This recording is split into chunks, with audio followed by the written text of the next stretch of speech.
Welcome to Fringe Element War Against the Spread, week number 10 edition here on the 440 Sports Network. My name is Braden Gall, and you can follow me on Twitter at Braden Gall. And I'm Stephen Lassan. You can follow me on Twitter at AthlonSteven, and you can check out my work at athlonsports.com and on YouTube, all CFB365. Make sure you turn on the notifications for the YouTube. If you're listening to this in podcast form, you get it a day earlier on the YouTube page, so go check it out on Thursdays on the YouTube page. Turn on the notifications and follow all of the things that Stephen does, because right now, 4-1 last week. I went 2-3. You are 15-7 in your last 4 weeks in the SEC. You are just scorching hot. 37-29-1 on the season in the SEC. You are almost 10 games over 500, which is ridiculous. You are just smoldering hot. You are like Hendon Hooker's Tennessee offense. 15-7 in the last 4 weeks. You have had a winning record in 4 consecutive weeks. You've won at least 4 games 3 times. You are crushing it. I am 32-34-1. Not crushing it is the definition. Got a lot of games to get to this week, so we're going to move quickly. However, Fringe Element is brought to you by J.E. Dunn, our great friends at J.E. Dunn. That's right. If you're looking for a career change, jedunn.com. You don't need any experience.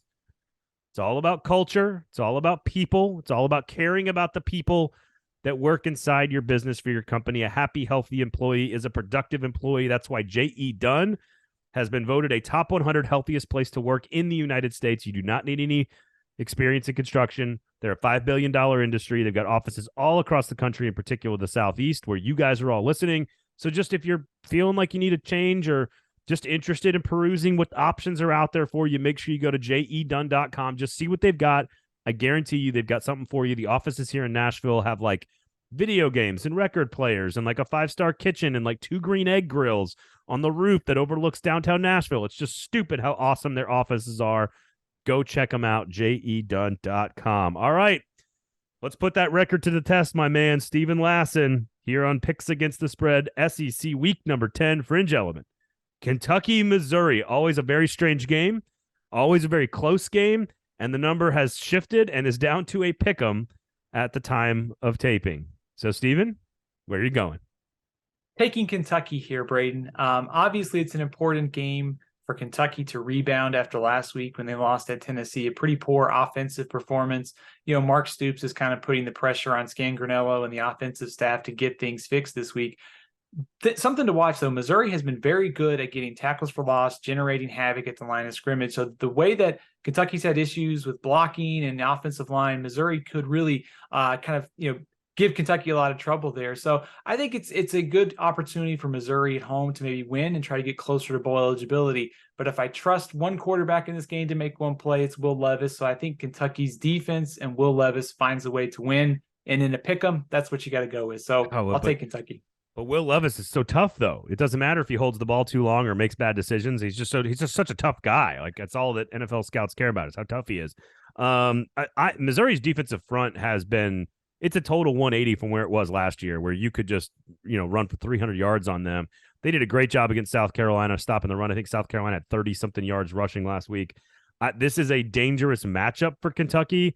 Missouri's playing with a lot of confidence. They should have beaten Auburn earlier, in which they also stopped Tank Bigsby from running the football.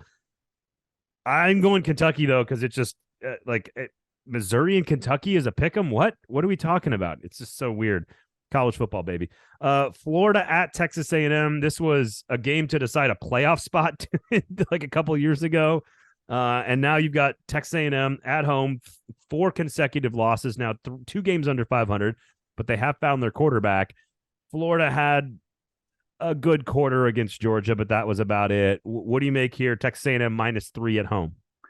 A&M has had trouble stopping the run this year. But when you look at Florida, they've had trouble pretty much everywhere on defense. So I think that's the question here. Can Florida continue to run the ball much like Ole Miss did last week?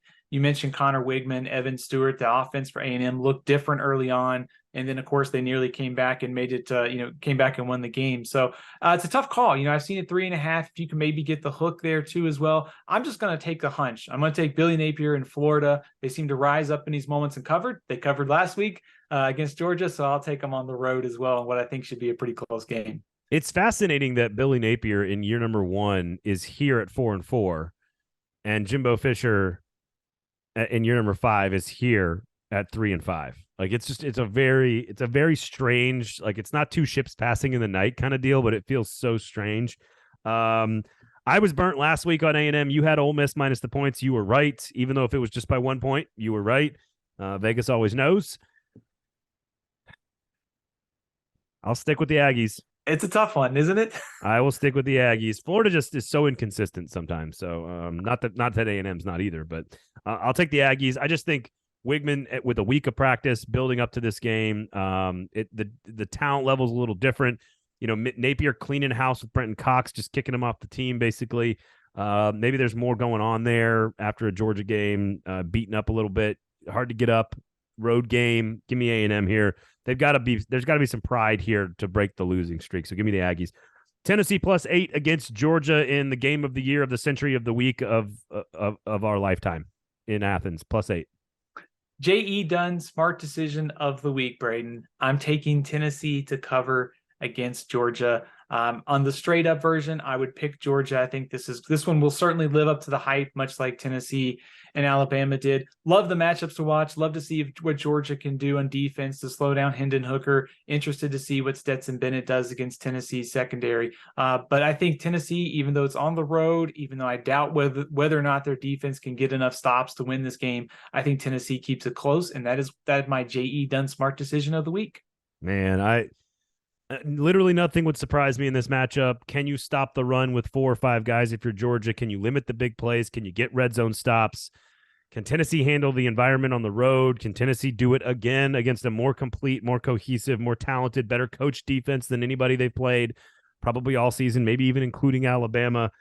I'm buying the confidence in the rocket ship here. Give me the 8 points in Tennessee. So I'm with you on that one.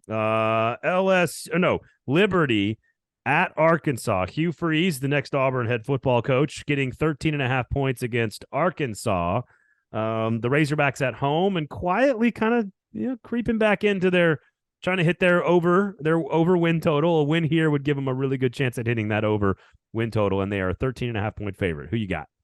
13.5 is a lot. Keep in mind when you look at this Liberty team, they have played up to teams, they have played down to teams. They barely beat Gardner-Webb. They almost beat Wake Forest.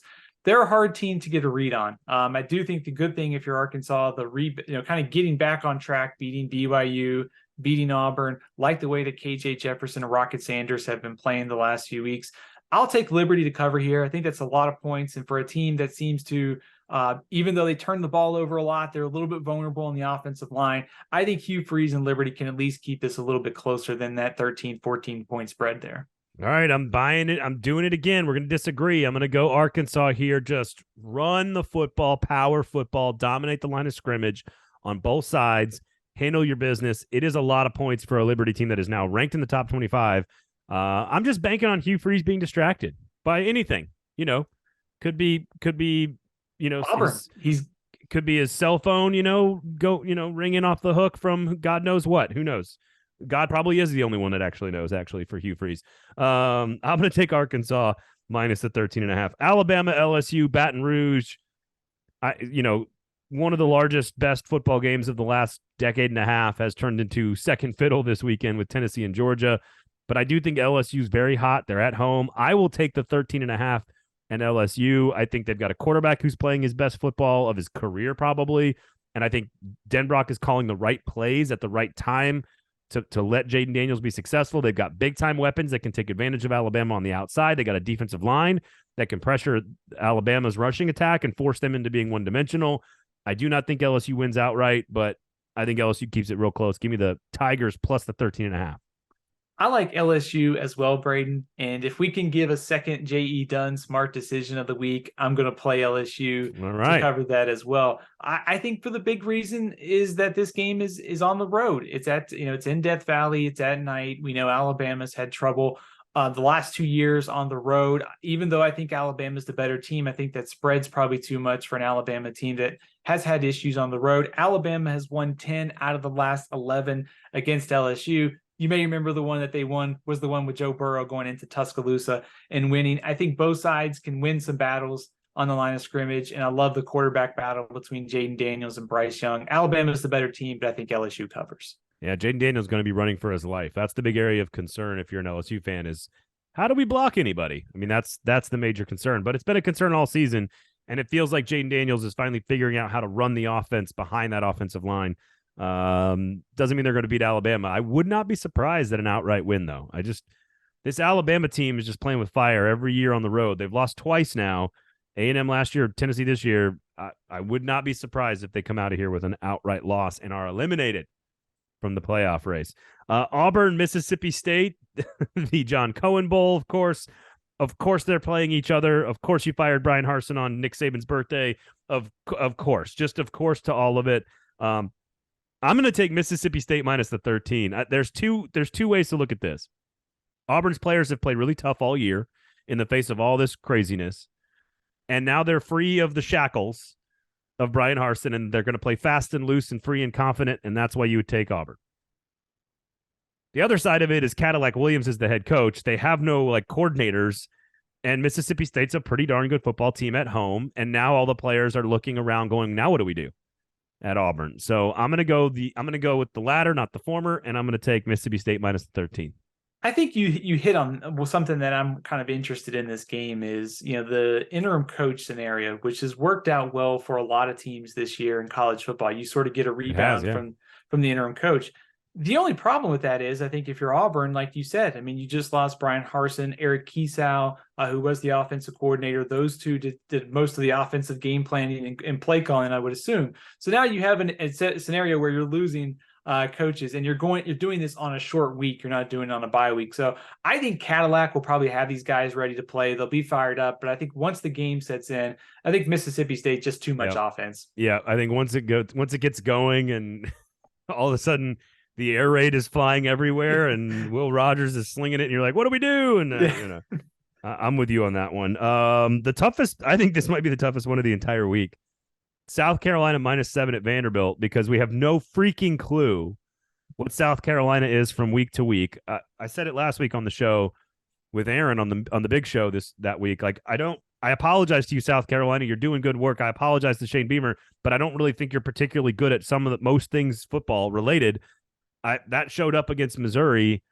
I kind of want to pick Vandy here, but it feels like, Stephen, this is very analytical and very scientific. I just think South Carolina just waffles back and forth. They just, one week they're good. The next week they forgot how to play. The next week we remembered how to play. Then they forgot how to play. Then we remember how. I'll take South Carolina -7, I guess. I don't know. I guess we're going to disagree in this one because I'm going to take Vanderbilt. I feel like I keep picking them, and they've covered a few times this year. October 19th, 2019 was the last SEC win by Vanderbilt. If you look at their schedule, this is probably the most gettable game for them the rest of the year. I think it's also South Carolina's most winnable game the rest of the way to get to a bowl game. So a lot of motivation.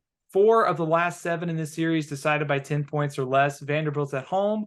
Off the bye week, I'll take them to cover. If you can get it 7.5, even better. I like South Carolina to win, but I'll play Vanderbilt at home off the off week with a struggling South Carolina offense coming to town. How many games will feature a linebacker running back matchup like this one? Not many. Or Orgy versus Lloyd. That's as good as it gets, man. Just all the other players in the field get out of the way. Let's go Oklahoma drill. Right. middle linebacker for Vanderbilt, tailback for South Carolina. Let's see what we're doing here. Let's go to town. You're probably right. You have been right. Again, 15-7 in the last 4 weeks. You were 4-1 last week. You were 37-29-1. You were dominating. I was 2-3 last week. I think 4 straight losing weeks. Maybe I had one winning one in there. 32-34-1. I am underwater for the season. Only a couple games, so I could bounce back here. We both got Kentucky. You've got Florida. I've got A&M. We both have Tennessee. You have Liberty. I have Arkansas. We both have LSU. We both have Mississippi State. You have Vanderbilt. I have South Carolina. Make sure you check out J.E. Dunn, jedunn.com. Fringe Element brought to you by the wonderful and amazing folks at J.E. Dunn. If you're looking for a great place to go work for people that care about you, work for a company that will inspire you and care about your health and safety and productivity, go check out jedunn.com. They are hiring right now all across the Southeast. You don't need experience in construction. They just want hardworking people that care about the team. So go check out J.E. Dunn. Make a smart decision about your life and about your career and for your family. Go to jedunn.com. Look at their career opportunities and just tell them that we sent you here at 440 Sports. So jedunn.com. Steven, where can people find you?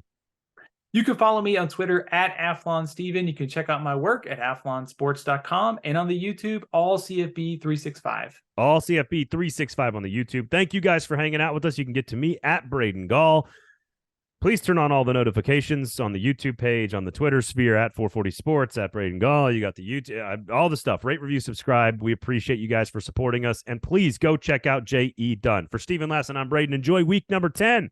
We'll be back next week. This has been Fringe Element War Against the Spread here on the 440 Sports Network.